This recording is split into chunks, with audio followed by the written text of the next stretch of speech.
My name is Claire. I'm 32 and up until a few months ago I thought I had finally found it. The kind of love you don't just stumble into.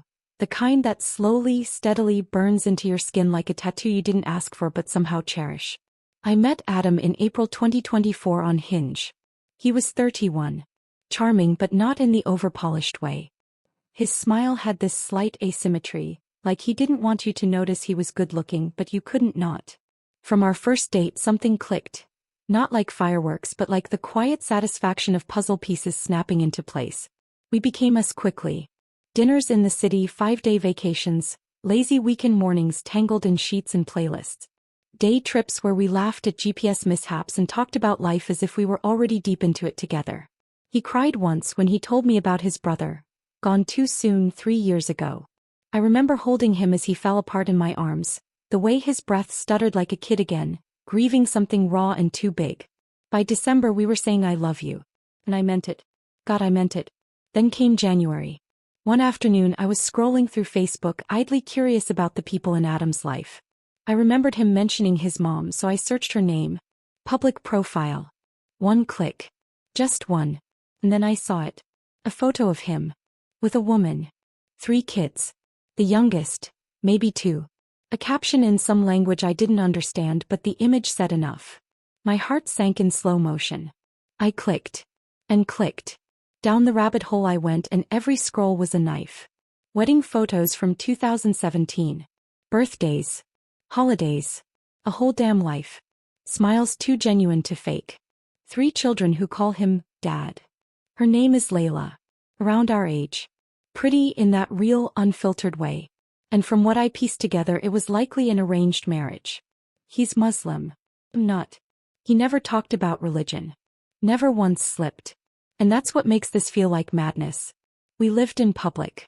His car, his phone connected via Bluetooth. Never once did he flinch when a call came through. Never slipped a name. Never showed even the faintest crack in the mirror he held up for me. I knew his favorite childhood movie. I knew the scar on his side was from falling out of a tree at age 9.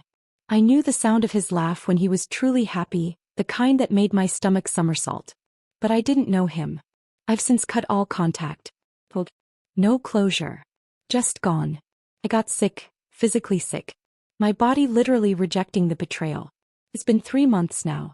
And I'm starting to feel okay, like maybe the worst part has passed, but some nights I still wake up in a sweat, hearing his voice in my mind saying, I love you. He still texts. Still calls. Says he misses me. Says what he did wrong. Says he loves me. And here's the thing, I haven't told him. Not a word. He doesn't know what I saw. He doesn't know that I know. Sometimes, late at night, I imagine telling his wife. I imagine the message I'd write. The screenshots. The photos.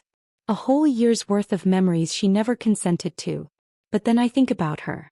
And the kids. And how breaking her world won't unbreak mine. And I'm stuck in this purgatory of what now? Do I vanish forever? Let the secret rot where it lives and reclaim what's left of myself? Or do I light a match and watch it all burn? I don't know the answer yet. But I do know this. I loved a ghost. And I'm the one haunted. So Wednesday when I finally open one of his messages. Just a simple text. Please Claire. Just tell me what I did. I can't fix it if you don't say anything. I stare at the screen like it might shatter from the weight of everything unsaid. Part of me wants to scream at him through the phone, the other part wants to throw it into the ocean. But I don't do either. Instead I put the phone down face first on the kitchen counter and I whisper to the silence. I know what you did. And silence, faithful as ever, keeps my secret. 3 days later I find myself parked outside his office. I don't remember driving there. I was on my way to Trader Joe's and somehow my subconscious rerouted me, like it wanted answers before groceries. He hasn't seen me yet. I watch through the windshield as he steps outside with 2 other men laughing probably about something small. He looks different now.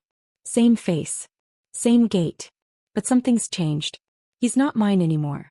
Was he ever? I drive away before he sees me. But that night I send him one text. Adam, I know. About everything. Your wife. Your kids. Your entire other life. I saw the photos. I know the truth. No typing bubbles. No read receipt. Just the suffocating stillness that follows truth when it hits someone like a truck. 15 minutes later my phone rings. Him. I let it go to voicemail. A second ring. Then a third. Finally a text. Claire, please. Can I explain? It's not what you think. Please just give me 5 minutes. I almost laugh. 5 minutes? After a year of lies? But I'm tired of running from the voice in my head that still sounds like him. So I agree. We meet in the most neutral place I can think of. A coffee shop I never go to across town, where no one knows my name and I won't have to pretend I'm okay. He shows up before me. Of course he does. Sitting by the window like this is just another afternoon. When I walk in, his face does something I wasn't prepared for. It crumbles. He opens his mouth, but I raise my hand. No. You don't get to talk first. He nods, lips pressed so tight they're white. And for the next 10 minutes I say everything. I talk about the moment I saw the photo, how my stomach dropped, how my hands shook scrolling through years of his life. I tell him I didn't eat for days. I tell him I thought I was losing my mind. I tell him that he made me feel like I was finally home, and that now I'm not sure I'll ever trust my instincts again. I don't cry. Not once. As I already did. In every way a person can. And now I'm just empty. When I finally stop, he leans forward, eyes glassy. I never meant to hurt you, he says, his voice barely audible. I didn't plan for this. I didn't expect to fall in love. I scoff. That's your excuse? You just fell? She and I were arranged. It's complicated. I've been unhappy for years. Then leave. Be a father. Be a man. But don't build a second life like it's a backup plan. He looks down, ashamed. Or pretending to be. I can't tell anymore. She doesn't know, he says. No one does. You're the only one. Do you realize what that means? I ask. It means I was your secret. And she's your lie. And no one in your life actually knows you. He doesn't answer. He can't. And maybe that's all I needed. Closure didn't come like I imagined. It wasn't cinematic. No shouting. No revenge. Just clarity. I stand up.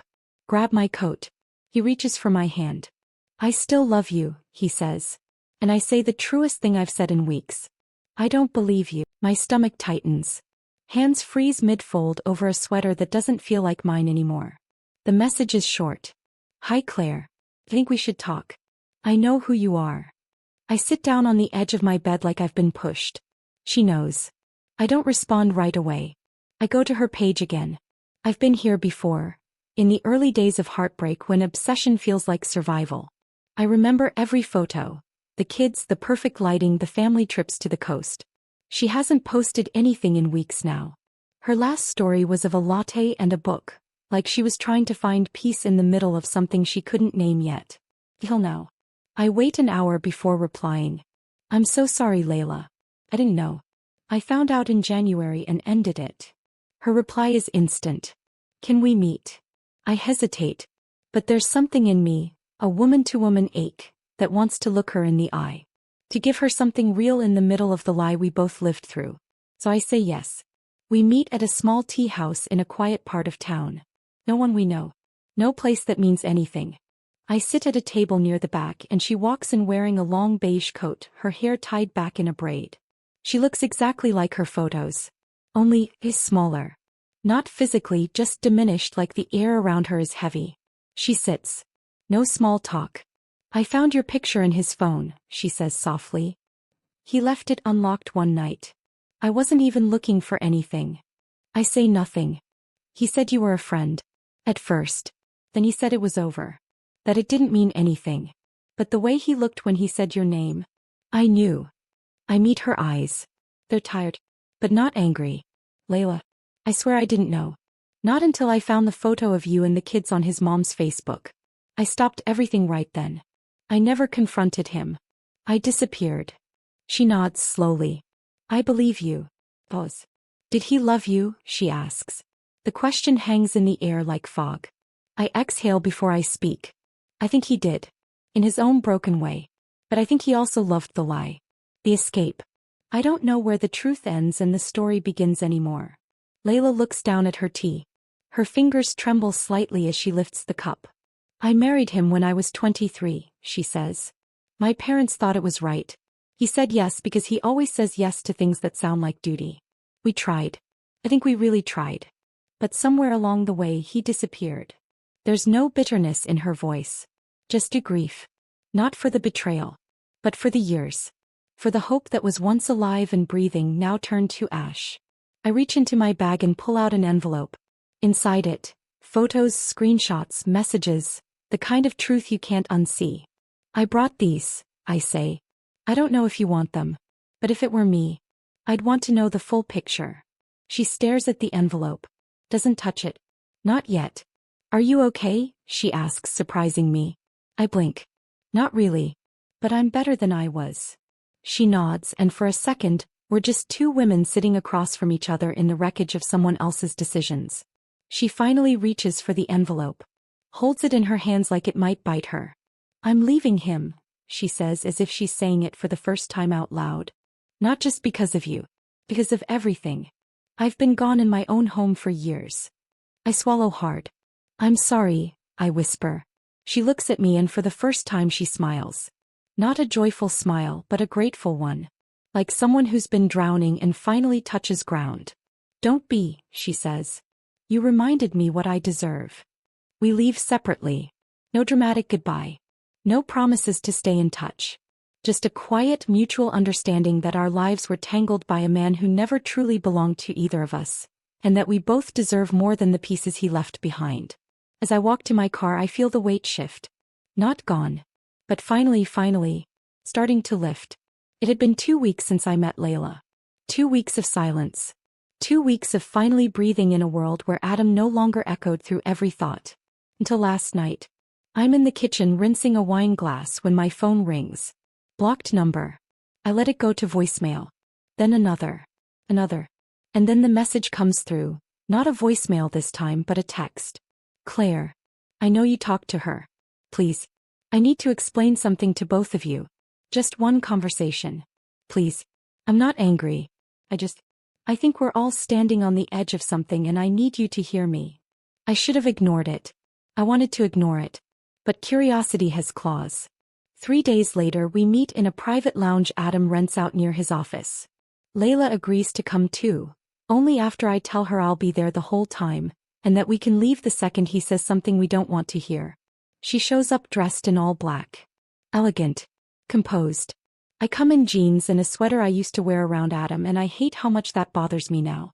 He's already there when we walk in. He stands the moment he sees us, looking like a man who hasn't slept. Pale, sunken-eyed but still trying to hold that same practiced posture. Like he's still in control. We sit across from him. Silence thick enough to choke on. Then he speaks. I know I've destroyed things, he says. But I need you both to hear me out before you walk away. Please. I cross my arms. Layla says nothing. He takes a breath and then, I love you both. And just like that the room goes ice cold. I know how that sounds, he rushes on. But it's the truth. What I had with you, Claire, it wasn't fake. Not for 1 second. And Layla, you're the mother of my children. My partner. I was born into your life. But Claire, I chose her. Both of you mean something different to me. I've lived half a life with each of you. And I'm not asking you to fight. I'm asking you to consider something else. He looks us both in the eye, and I swear he believes his own madness. What if we didn't have to end everything? He says it like it's a business proposal. Layla's head turns slowly, her face unreadable. Are you suggesting, she says, voice calm but edged in steel, that we knowingly share you? He swallows. Not share. Not exactly. But accept. Let the truth breathe. No more hiding. No more lying. We all deserve honesty now. We could make something unconventional. Something real. I lean forward, mouth dry, heart pounding with disgust. You want us to participate in the very betrayal that shattered both of us? His eyes plead. People live all kinds of lives now. Polygamy exists. Polyamory. There's precedent. This isn't polyamory, Layla cuts in sharply. That's based on consent. You never gave either of us a choice. This was deceit. Not love. He flinches. But still he tries. I'm trying to salvage what I can. For the kids. For everything I've built with both of you. I thought, maybe we could find a way to move forward. And suddenly, I stand up. No. That's all I say. Layla stands too. But before she walks away, she says something I'll never forget. You're not a man who loves two women, Adam. You're a man who doesn't know how to be alone. And that's the saddest thing I've ever seen. We walk out side by side, the door shutting behind us like a final breath. Outside it's raining. Lightly like a whisper. Layla smiles at me, small but real. Tea? She asks. I nod. God, yes. And for the first time in a long time, I walk into the future with someone who knows exactly what I've been through. Not because she read about it, but because she survived it too. Together we left him standing in a room filled with all the lies he built. Alone. Exactly where he belongs. It's been 6 months since we walked out of that room and left Adam behind. 6 months since he tried to twist love into something unrecognizable. 6 months since I looked into the eyes of the woman he hurt even more than me, and saw not a rival, not a stranger, but someone who understood my pain in a way no one else ever could. Layla and we never planned to stay in touch. But somehow we just did. It started with tea. Turned into weekly walks. Late-night texts when the loneliness came creeping in like fog. Sometimes we didn't even talk about him. Sometimes we talked about books or parenting her, or dating me reluctantly. Sometimes we just sat in silence on a park bench with coffee and let the world move around us while we stood still side by side. One Sunday in late September we took a trip upstate. Just a spontaneous escape. No men, no ghosts, no plans. Just two women who had every reason to hate each other but somehow chose not to. We stayed in a little cabin with a fireplace and mismatched mugs. Layla brought her camera. I brought wine. We spent one evening watching a thunderstorm roll in from the porch.